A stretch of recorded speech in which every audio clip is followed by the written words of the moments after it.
All right, here we go. Was able to rescue the stream. Coming back. Pull up, pull up. All right, guys, we're back.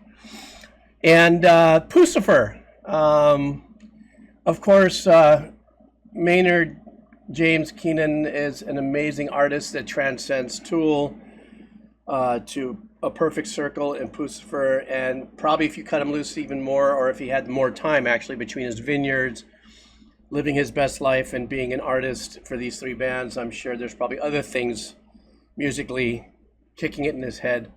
Watched a couple of videos on him, real super authentic guy.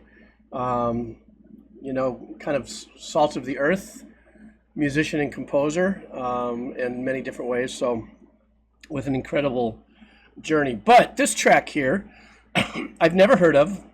Puscifer is more of his eclectic of the three. Kind of like how for Les Claypool, what's the name of that band that Les Claypool's in that's very eclectic too? You know, he's got that other band. It's big. I just can't remember. I can't. What's the name? What's the name of the other band? Primus. Yes, thank you. So these musicians that have different things that they can do with their talents, you know, they have different projects, and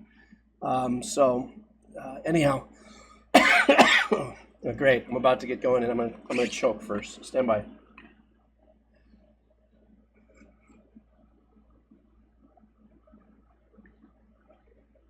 All right, I'm feeling good about that now.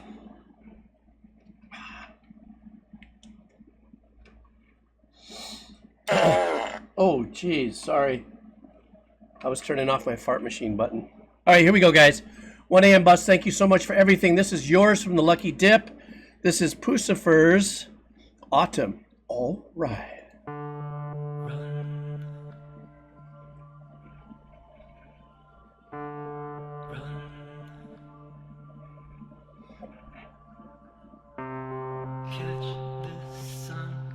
Sounds like an old Rhodes keyboard.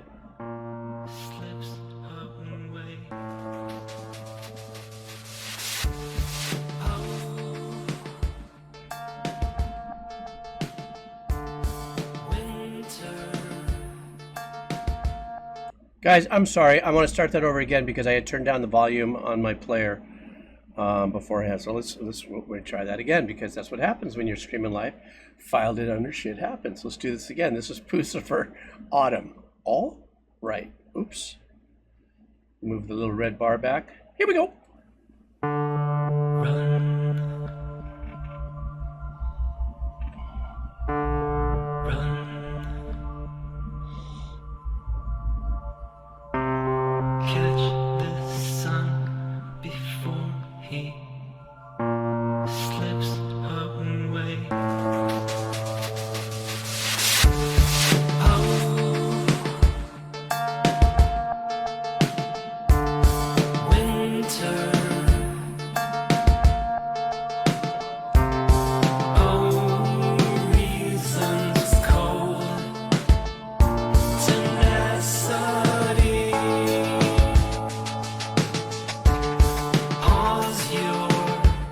Great harmonies, man. Jesus.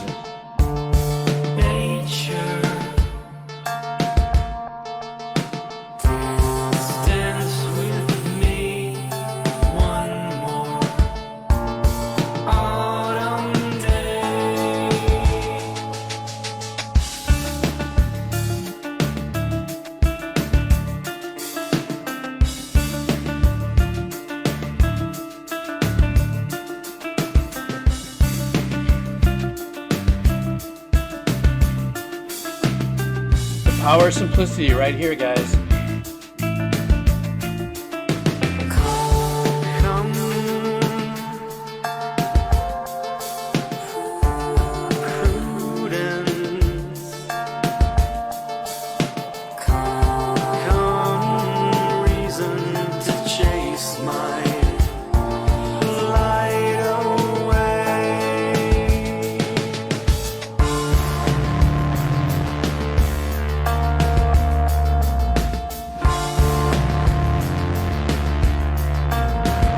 Before I let this get a little away from me, a couple of things that are going on. that are subtle but so important. You guys have heard me talk about the zip line of an arrangement. A lot of times it's a note that is repeated sometimes, or if not repeated, if it's not a constant. And in this production, they sneak that on us. It's not so subtle, but it's that very high. So it's 2 octaves higher than what I'm doing. Very high little synth sequence going on there. That around these chords, that note is a constant in those chord changes, number one. Number two, the background vocals on here are so insanely cool, and I don't know if Maynard writes them all under the production of each band. I know that each band member comes in with a whole different host of talents and stuff like that. So I don't the notes that Maynard chooses to sing melodically through all of his work is very unique in tone and soul pulling. So there's a part of me that thinks that, he's writing all of his own harmonies as well, because they're so unique. But in this case, I'm not going to say that, because I've made that mistake thinking, each band was about, because Maynard was in it, that it must have been about whatever he, was about in his creativity. And then come to circle back to a few interviews that he's talked about, and like, no, the band does what they do, and I come in, I parachute in, and I do this, that, and the other thing. So, the creative enclave, if you would, of how they do what they do. He's not a control freak, it sounds like. Now, the bass in this, really great arrangement. There's a couple times where the accent is not on the one.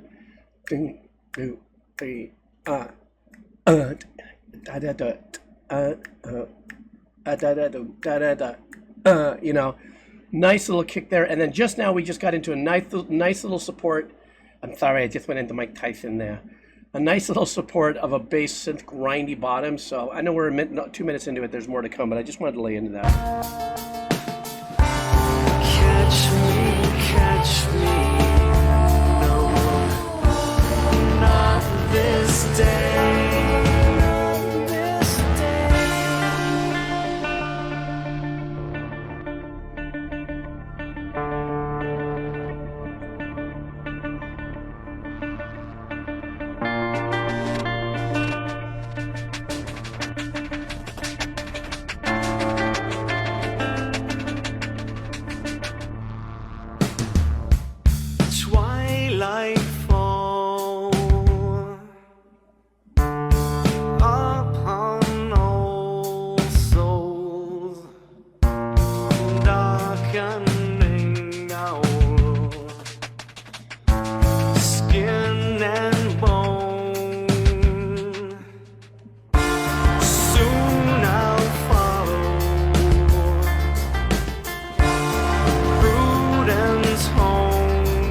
I love his vibrato.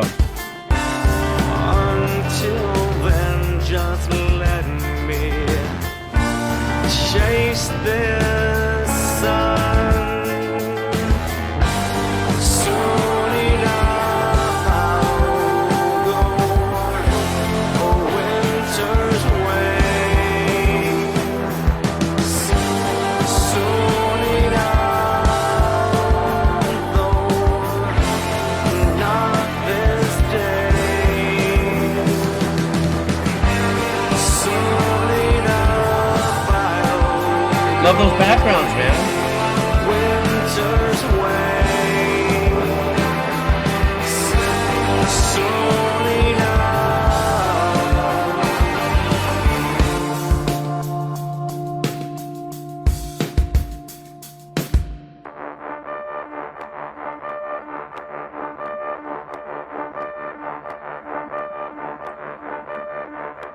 a little clicky infusion in that sound design there.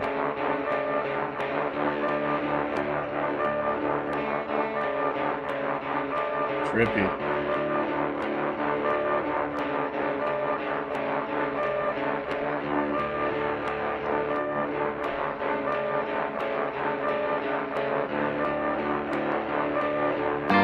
Stay the winter. One more day. Leave me to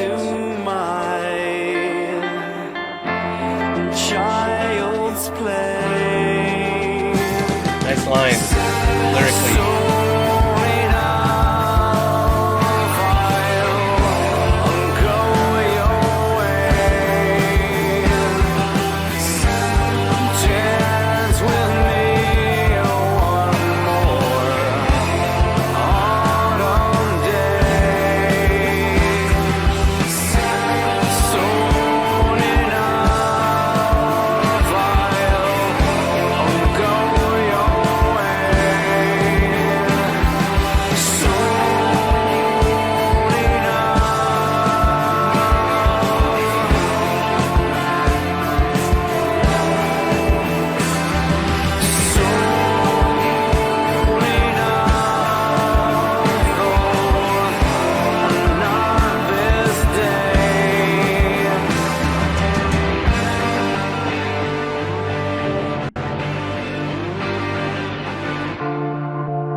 Is that it? I hope not. Oh, it was. Man, I really dug that track. I was getting into it. I was kind of banana bread guy. I was like, yeah, no, I get that.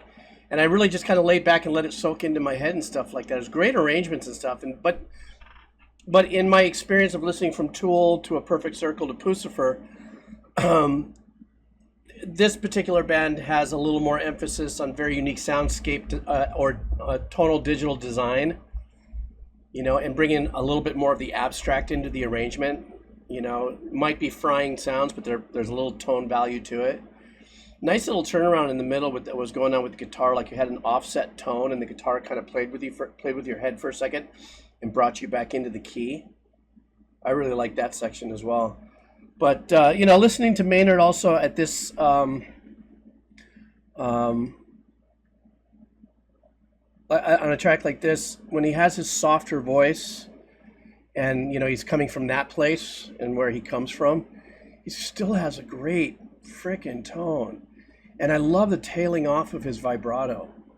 It's not an over-the-top vibrato or something. It's like it's just such a great tail off, and for me as a guitar player, that I kind of meander around with playing guitar and stuff, the vibrato of a guitar is very important. There's some vibratos in guitar players I don't like and some that are just phenomenal, and the ones that seem to be a little phenomenal for me are the ones that are not vibratoing the second they're smacking every note and giving it to it is coming a little towards the end, a little subtle. And so that's what Maynard's vibrato does to me. I was like, man, it is just so real,